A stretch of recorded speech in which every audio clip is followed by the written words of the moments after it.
வீட்ல இல்லைங்க. காலையிலே எந்திரிச்சு ஸ்கூல் கிரவுண்டுக்கு பிராக்டிஸ் பண்ண போயிட்டான்.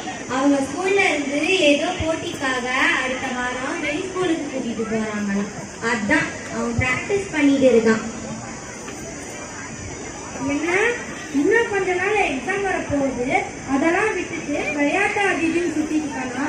அவன் வந்தானா சொல்லிடு, விளையாட்டெல்லாம் ஒண்ணு வேண்டாம், படிக்கிற வழியா பார்க்க சொல்லு.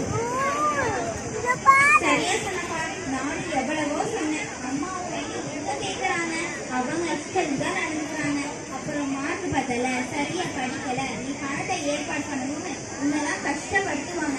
நல்ல காலேஜ் சேரணும்னா நல்ல மார்க் வாங்கணும், இல்லைன்னா பணம் மூட்டை மூட்டையா வேணும்.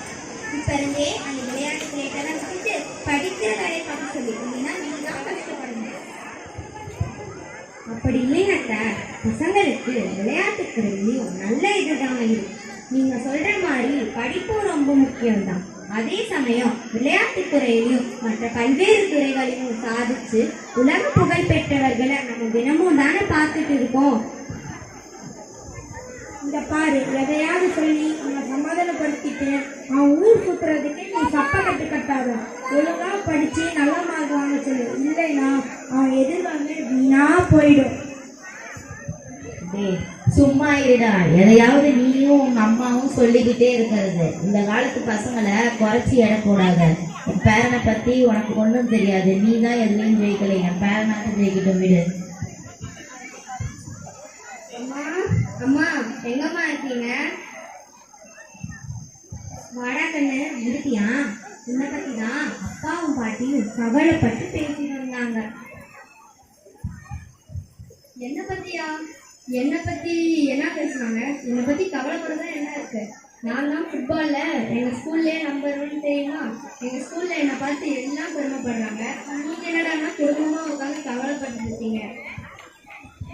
டேய், இந்த மாதிரி விளையாட்டு அதிகம் சுத்திட்டு படிப்புல கோட்டை விட்ட நான் என்ன பண்ணான்னு எனக்கே தெரியாது. ஒழுங்கா படிச்சு நல்ல மார்க் வாங்கி நல்ல கோர்ஸ்ல ஜாயின் பண்ண பாரு.